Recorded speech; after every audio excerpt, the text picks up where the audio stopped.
Donc cette vidéo a pour but d'introduire quelques notions sur les incertitudes. Donc pour mesurer une grandeur, c'est rechercher la valeur de cette grandeur et lui associer une incertitude afin d'évaluer la qualité de cette mesure. Et donc c'est important dans cette nouvelle partie du programme, c'est de comprendre qu'en fait à chaque mesure est associée une incertitude. Donc quelques définitions rapides. Donc le mesurage, c'est l'ensemble des opérations permettant de déterminer expérimentalement une ou plusieurs valeurs. La valeur vraie, que je vais noter ici, M, grand M majuscule vrai, est la valeur que l'on obtiendrait si le mesurage était parfait. Donc cette mesure n'étant jamais parfaite, cette valeur est toujours inconnue, et c'est toujours celle qu'on cherche. Le résultat du mesurage est l'ensemble des valeurs attribuées à une grandeur mesurée. Une expression complète du résultat du mesurage comprend des informations sur l'incertitude de la mesure qui permet d'indiquer quel est l'intervalle la plus probable de la grandeur mesurée. On note souvent petit m, la mesure de la valeur de la grandeur, et m, le résultat de la mesure, faisant, il y a marqué ici expression complète parce qu'elle fait intervenir ici l'incertitude. Donc nous y reviendrons tout à l'heure dans une troisième diapositive. Donc un mesurage n'étant pas parfait, il y a toujours une erreur de mesure, et l'erreur de mesure peut être caractérisée par la différence entre la valeur mesurée moins la valeur vraie que l'on attend. Donc quelques notions.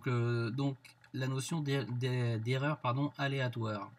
Donc quand un opérateur répète plusieurs fois, sous un certain nombre grand N, la mesure d'une même grandeur. Donc il va mesurer différentes grandeurs MI.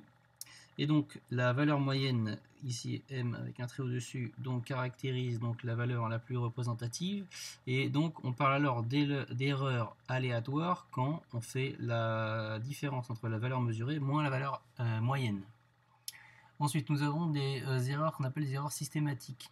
Donc ils peuvent être liés à un appareil défectueux, un appareil mal étalonné ou utilisé de manière incorrecte. Donc dans ce cas-là, l'erreur systématique est caractérisée par la valeur moyenne moins la valeur vraie. Donc ces deux notions d'erreur peuvent permettre ici de caractériser, l'erreur aléatoire caractérise la fidélité d'un instrument de mesure et l'erreur systématique caractérise, elle, la justesse.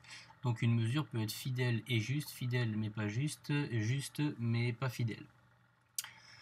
Ensuite, pour présenter le résultat, nous devrons toujours présenter le résultat sous la forme grand M égale petit m plus ou moins delta m. Donc m, ce qui est le résultat de la mesure, est égal à la valeur mesurée, petit m, plus ou moins l'incertitude. Et donc cette notation-là voudra dire que la valeur m est comprise entre petit m moins l'incertitude, et elle est inférieure à petit m plus l'incertitude. Donc on voit bien qu'on a un intervalle ici de confiance, et on se placera généralement dans le cas où on cherchera à ce que toutes nos valeurs correspondent à 95% dans l'intervalle petit m moins delta m et petit m plus delta m. Il va de soi que l'on cherche toujours à avoir une qualité de mesure la plus forte possible, c'est-à-dire à avoir une incertitude la plus faible. L'incertitude dite élargie peut être notée aussi également U pour la première lettre du mot incertitude en anglais, uncertainty